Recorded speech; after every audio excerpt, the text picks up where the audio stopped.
Hi, so I'm adding some answers to questions here and then sharing it with you. So we had some questions about attention, and this is such an interesting topic as we're working our sexual energy.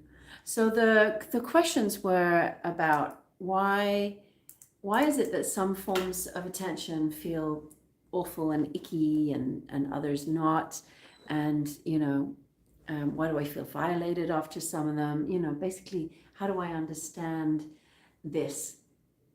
And by attention, we are referring to things like if you walk past builders and they're catcalling you, or a man says, hey, babe, you want to come back to my place or whatever.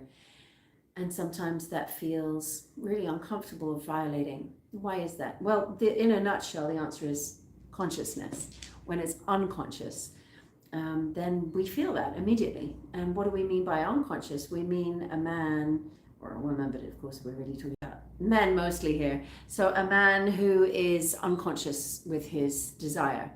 And so then you stimulate his desire and he projects it out onto you. The more unconscious he is, the more that projection can be charged, even to a point of violence. So you can feel really threatened, like, all right, beautiful, get your tits out there. You can really feel like they're taking something from you because they're pushing this unconscious desire, energy of desire towards you in an unsafe way. The lack of safety comes from a lack of consciousness. That's it. And the reason this energy becomes unsafe is because we have consciousness, we have heart, and we have sex. And when we split sex off, which is usually done through religion and upbringing, and sex is a bad thing and blah, blah, blah, and then we split it off, and men do too, and it gets pushed down into the basement. And there, like everything else that's pushed in the basement too long, it starts to get rotten, it goes moldy and there's cockroaches. And so any energy that's cut off and banished into the basement just becomes like a moldy basement. But it's still there, that energy, and it can really build up and it starts leaking out sideways and it comes out in a shadowy way. And we feel that immediately. It's like, ooh, that feels really repulsive. Why? Because it's gone rotten, basically, and that energy of the lower dantian of the sex needs to be flowing. It needs to be in connection with heart and consciousness. When it is, it becomes beautiful. We compare sexual energy a lot to nature. And if you have beautiful flowers growing in a garden that, it's just pure Shakti, it's beautiful. Nobody goes like, oh, it's creepy, it's beautiful. But if you were to cut those flowers and put them in water, they can be beautiful for a while. But if you then put them in the basement and forget about them, that water especially is gonna stink. Have you ever smelt the water of rotten flowers, and all the stems are going brown and all the leaves are rotting? And so that same beauty can really start stinking when we cut off its connection to life force energy and to flow. So it's the same with people's sexual energy, men and women. When we cut off our sexual energy from consciousness and from love, it starts to stink, starts to come out pretty ugly, and it can escalate into things like violence and sex offending and rape, abuse. All of that is shadow behavior. So it's not the sexual energy per se that is wrong. It's the fact that sexual energy is stagnating and cut off from love and from consciousness that makes it come out so repulsive. And I shared before, I've had some time working using Tantra with rapists and really seeing how tantric practice can purify even the darkest of the dark energy. But trauma and shaming makes it shrink again.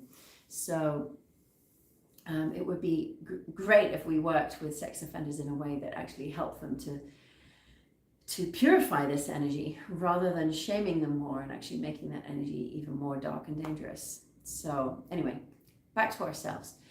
Henceforth, in certain places, when you walk along and you have attention coming at you, it feels disgusting, and other times it feels wonderful. I often think a good example is Italy. I mean, I'm sure there's some unconscious energy around in Italy. I don't want to say the whole country is conscious, but in general, the society accepts the celebration of a beautiful woman much more than, say, my culture in Britain. And the difference I noticed even as a teenager in Italy, it felt beautiful, like bella, bella, bellissimo, beautiful woman as I walk past. In England, it was always like, right, love, get your tits out, kind of like, ooh. And so that's to do with culture. And the same energy is there, but in the culture of Italy, they actually really allow the celebration. A lot of the Latin-based countries have channeled an allowance of the celebration of the feminine energy, and things like all the Latin dances as well. The women get really dressed up and really sexy, and they can really express their sexual energy, but it's safe, it's culturally accepted, and so it's not in the basement. So they found ways to enjoy desire and pleasure without it being all harmful and ugly. So the more it's repressed, the more ugly it becomes. Interestingly, I worked a lot in Delhi in India. It's very, very repressed. And it's because, it's called the rape capital of the world. And it's not that Indian men are inherently evil men. They're not even that sort of like strong, necessarily physically strong bullies or anything like that. But the loving and conscious quality of desire is not there. There's very little sex education, and so all that energy is bottled up and tends to come out in very ugly ways. So understanding really helps, and understanding the energy isn't wrong also really helps. Now, I said the solution of safety is consciousness. It would be great if all those men became conscious, but I tell you, it's not going to happen in a hurry. But you can bring your consciousness to any situation and start to make it safe with your consciousness and even with your love. Now, there's quite a radical story that came from teacher David Data, who was teaching men and women becoming more conscious with pleasure and desire. And he was teaching in New York, and one woman left the class and was walking through the Central Park. And a man leapt out of the bushes and starts to kind of molest her and to, the intention of raping her. And instead of freezing, like because she was doing all this work, she shifted her response, and she looked in his eyes, and she saw his pain and his trauma in his eyes, and she felt this flow of love, and she just said, "Oh, I love you," to this guy who was trying to rape her. Well, in this moment, he was like, oh, totally hit, she really reached his trauma and his pain body, and he starts to cry and move emotion, and he has this big emotional release.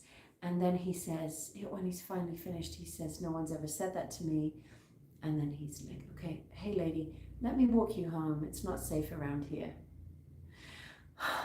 So the guy that was going to rape her actually protects her and walks her home. Now, this story is incredible, not suggesting that any of us are wrong for when, if we have been victims of abuse and that we should have done it this way, but just to show us a little bit more about the dynamics that are there and how it's a lack of love and a lack of consciousness. And if we bring that love and that consciousness, then we can change the situation. So, for example, if a man is wolf whistling at you, "All right, love, get your tits out," we tend to not look and hurry by. If you were to turn and look at him in the eyes and just breathe, you would be shining a spotlight of consciousness straight into his shadows, and that would alter everything. That would really change him. He would feel kind of vulnerable for a moment, but he would stop being the aggressor, and because he would be in touch with his own vulnerability. So bringing consciousness is a way to really change things. Now, of course, you don't even have to interact, but you can stay conscious and present with yourself, and that will also change. So I shared already with you that I ran a workshop where we explored when men hit on us in nightclubs, and instead of or pleasing, "Okay, well, I dance, but I don't feel like it," or shaming, chucking a drink at them. Instead of that, to just say, "Thank you for your courage. And thanks, I'm happy on my own right now, but thank you for asking." You're looking straight into that vulnerable part. So we can be part of the transformation. And I notice, because I run a lot of workshops where we bring men and women together in consciousness. And one of the things that we do when it's a safe enough field is to bring it that the women can dance for the men. And women, it brings so much energy for women to be seen by men. It's such a big desire for so many women to show themselves and to be seen, but in safety, not from men that are going to leap on them or wolf whistle at them. or shame them, but men that just see them. And what I noticed, I spent a lot of years noticing how vulnerable it was for women to perform, to show themselves, to put on their sexy clothes and move their bodies. But I began to notice some of the men were excruciatingly uncomfortable, you know, like, oh, I'm allowed to just sit here and witness this? Can I really receive this? And there's a part of men that doesn't feel worthy to receive this, a woman dancing for him, unless he's paying for it, it's down in some seedy nightclub, he's a bit drunk. But to sit there fully conscious in meditation with his eyes open and watch a woman dance for him, it triggers this huge cascade of healing in men, of feeling worthy of being in consciousness, doing this, rather than being in some seedy nightclub. So it's a healing on both sides that we need to move through. And when it doesn't feel good, you can know, you can be certain that love and consciousness is not there. We can bring it ourselves. So next best question is, how can I bring love and consciousness to this particular situation? If I'm in it and I'm not just going to walk away, that's another option, of course. Just walk away and be conscious of it afterwards.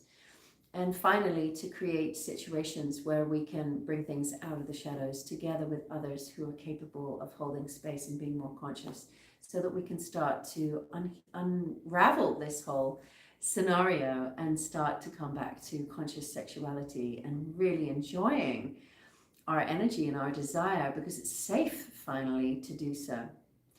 So yeah, it was a good question. I thought I would make a whole video on it because I'm sure many of you are feeling that. I wish for all of you that you have safe spaces with men. And if you watch the video Strip Down, Rise Up, or when you watch that video on Netflix, you'll also see there's a very small part where they bring 3 conscious men in. Conscious men are men who've been practicing, working with their own sexual energy, their own desire, and they stand and witness the women. And you know, we have this idea, women erotically dancing for men, we just kind of can only picture some seedy nightclub where it's totally disempowered women and the men like are buying them. But when you see it in a conscious setting like this, you see women crying and expressing emotions and men loving them and protecting them energetically and seeing them, and it's so completely different. So I really wish for all of you the opportunity to be in those kind of spaces. But even within your own relationship, start to create them. Create spaces with other women where you can dance and express your sexuality, and create space with your partners and lovers. Set it up that way that you can express yourself in a way that your partner is able to breathe it in as a gift. Afterwards, you hold hands and meditate and bow to thank each other. So make it sacred. Get it out of the basement. Make it sacred. This is how healing happens. Okay, I hope that answers for you.